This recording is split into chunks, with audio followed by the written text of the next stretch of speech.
Take off with the new and exhilarating Infiniti Q50 Red Sport 400.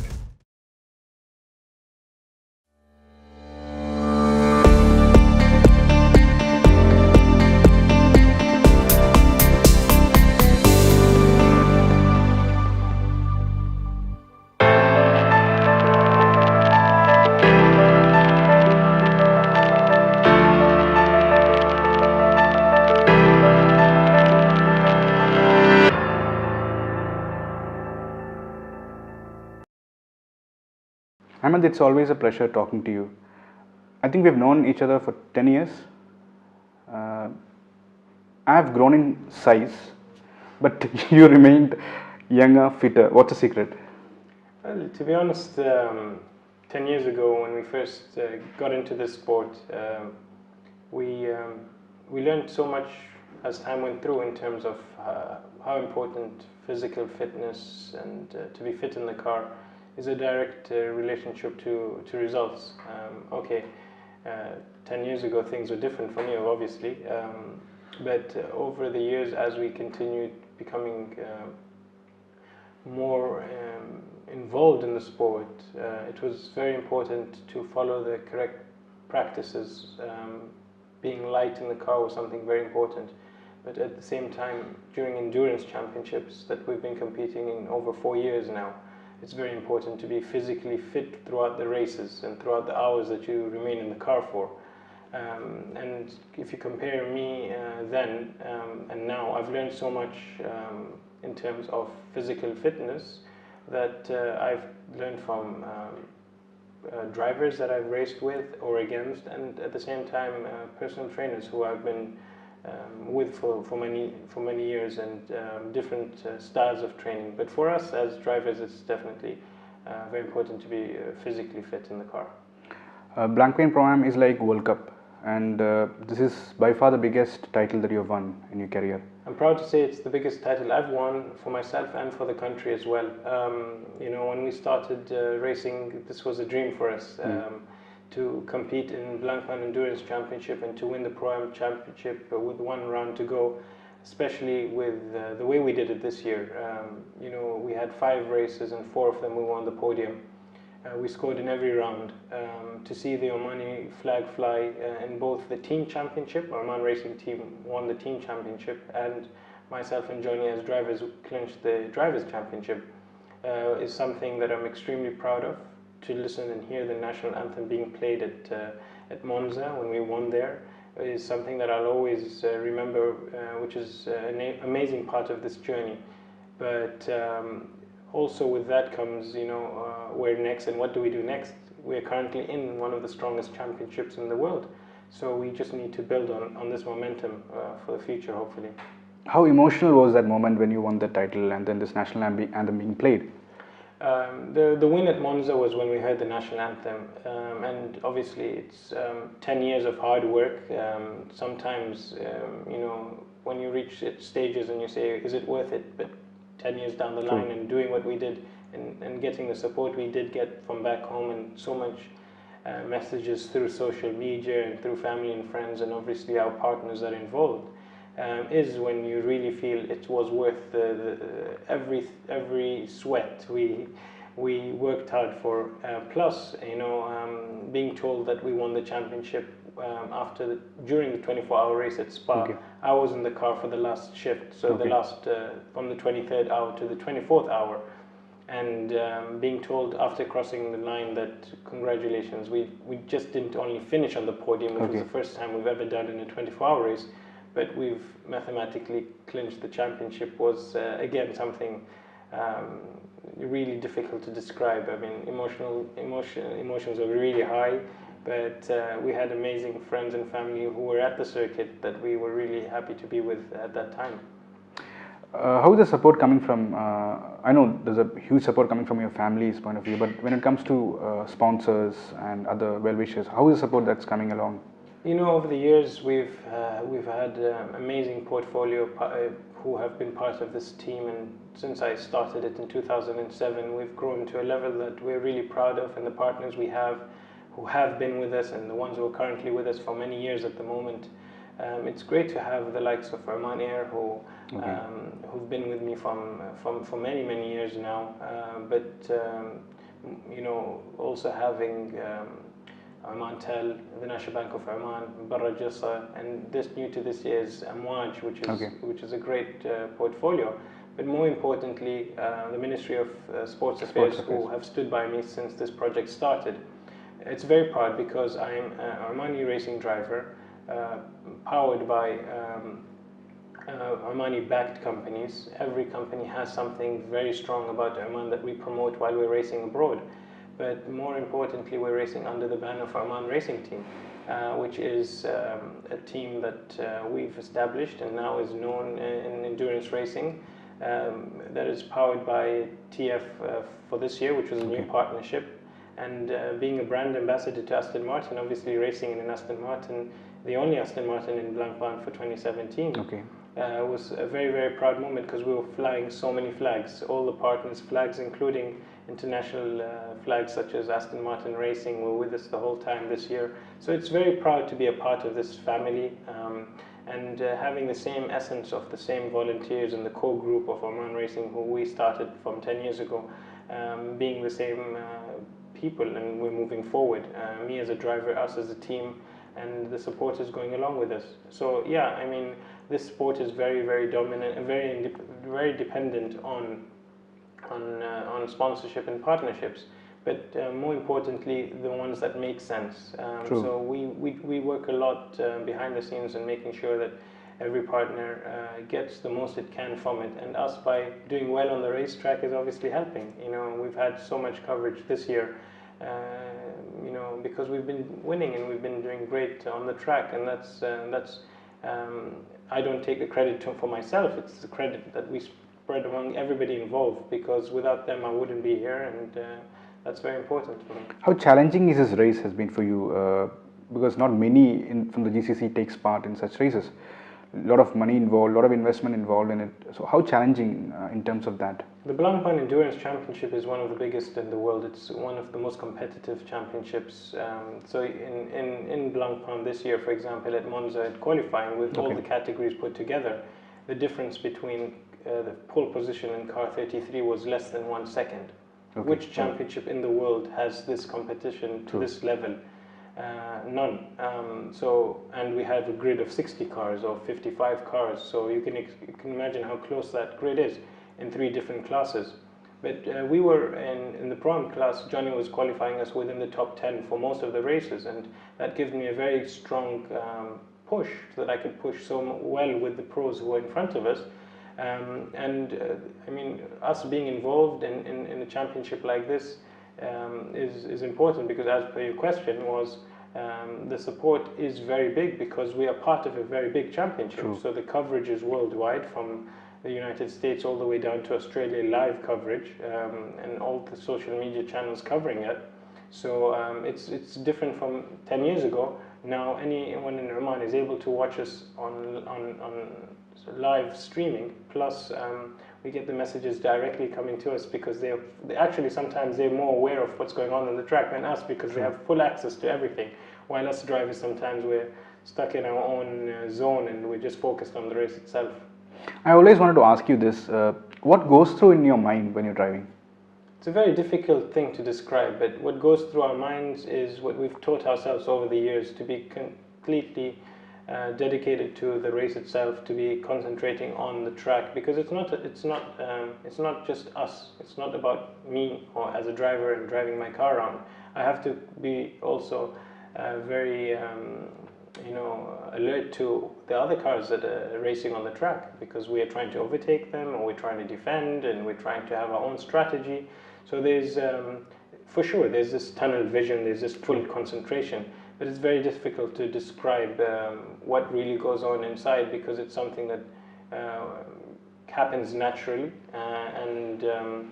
For sure, in the longer races, you're trying to really manage your body, manage your concentration to survive for the 24 hours of Spa, for example. It's a completely different approach and approach compared to doing a 3-hour race at Monza, which is still a very long race to do. Something which I've always wanted to ask, something I think the viewers will be curious to know. on the circuit, you are the king, unstoppable. But when it comes to Oman roads, how do you drive? Well, I'll be very honest. When I was 17, I drove completely different to when I'm driving today. True. The difference is that on the racetrack we have much more respect to one another. Okay. Unfortunately, on the roads itself, people treat the roads as a circuit. It isn't, unfortunately. It's on the racetrack. It's a controlled environment, governed by very, very tight, important rules that we abide to.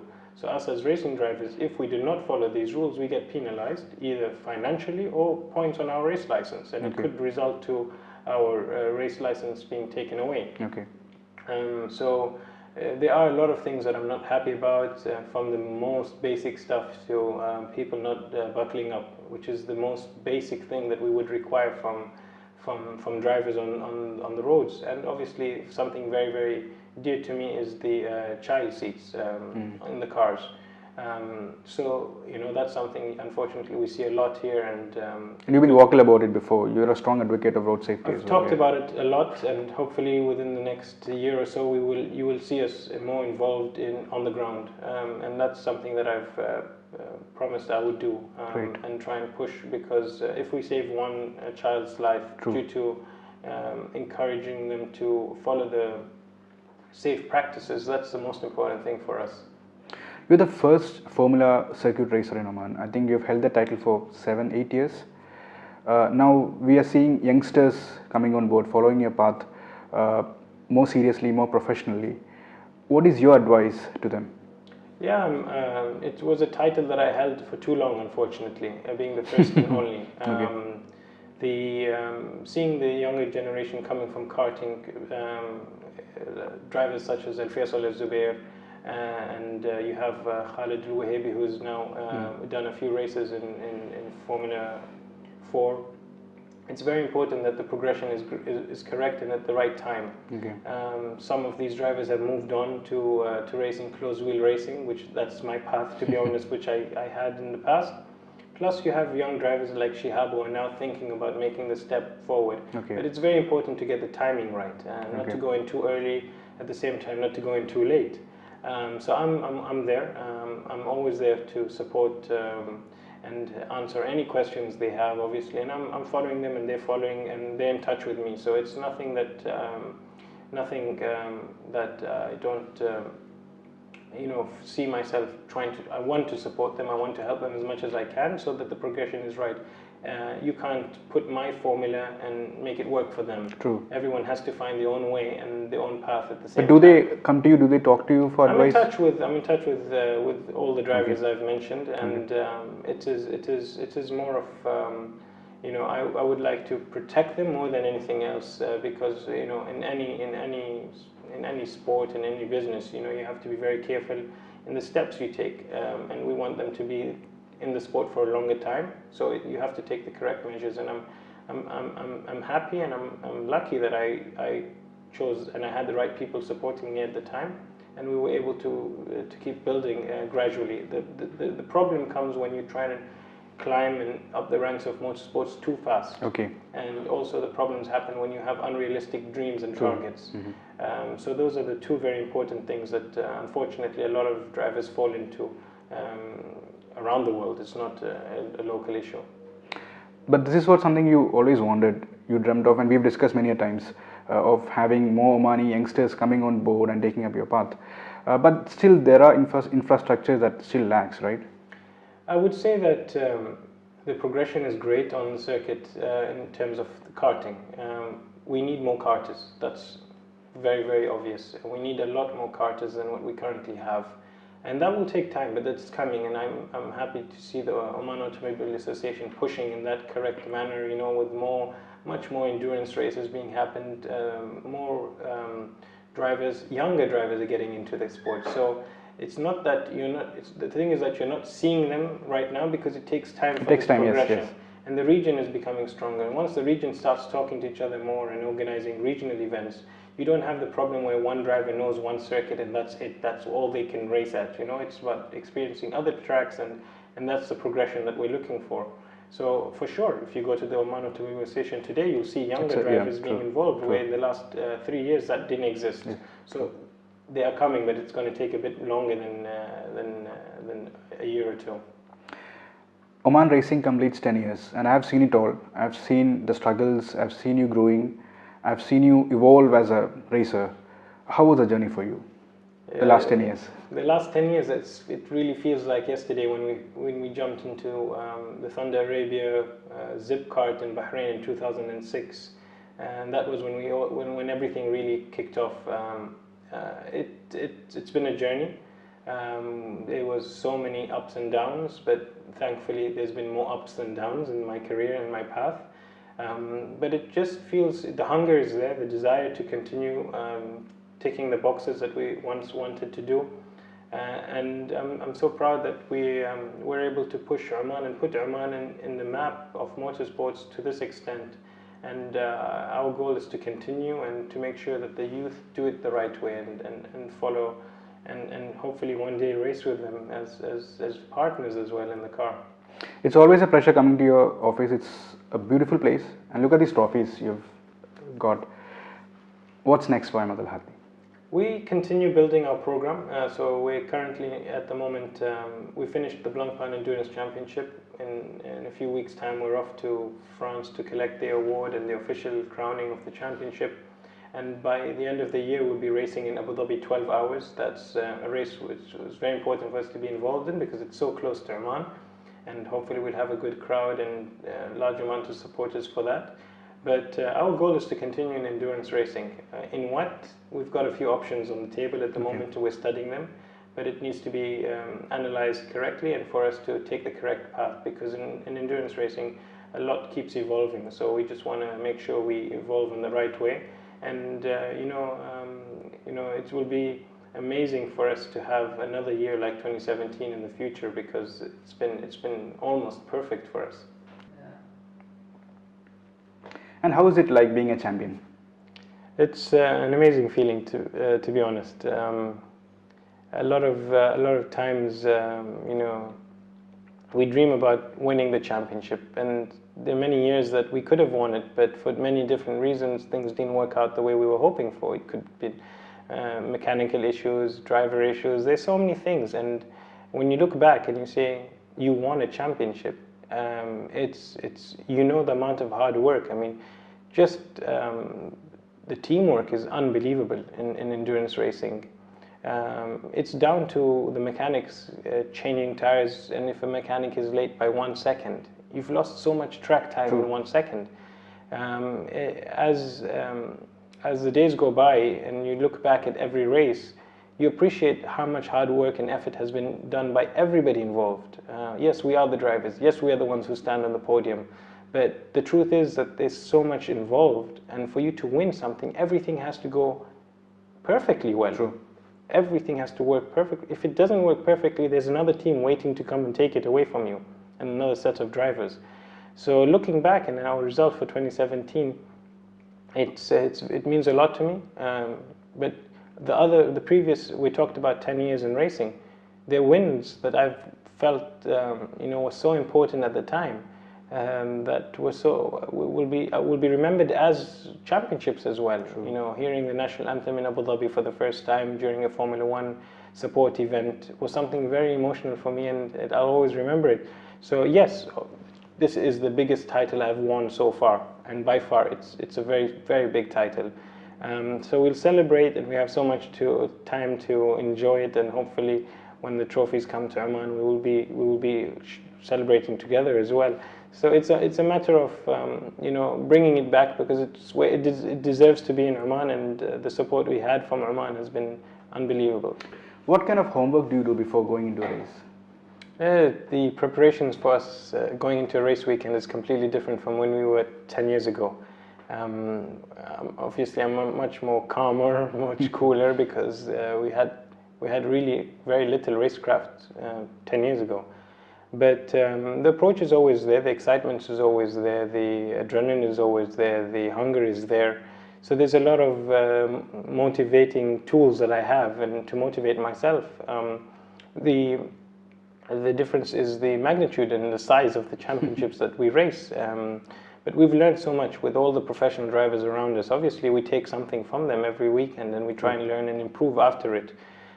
So the butterflies are still there, and if it wasn't there, then it's a bad sign, to be honest. So I'm as hungry as ever, to be honest. I know the last few months, if not last 1 year, has been you've been busy. But when do you actually get time to be with your family? Well, to be honest, the time is there. We have a very good schedule, a very good calendar that works very well for my racing and for my personal life as well, and to be with the family. So it's very well balanced. And as the championships, as the years have grown, it's become even easier for me to manage that, because we understand what we're doing much better than before. And most of my time is actually spent in Oman. So we have a very strong testing program every time before the race season kicks off, and then it just slows down because the races increase. So that's never been an issue for me. It's always a pleasure talking to you, Ahmed, and keep up the Omani flag high, and all the best for all your future races. Yeah, thank you so much. Nice talking to you. Thank you so much, and hopefully we'll see you in 20 years. Thank you.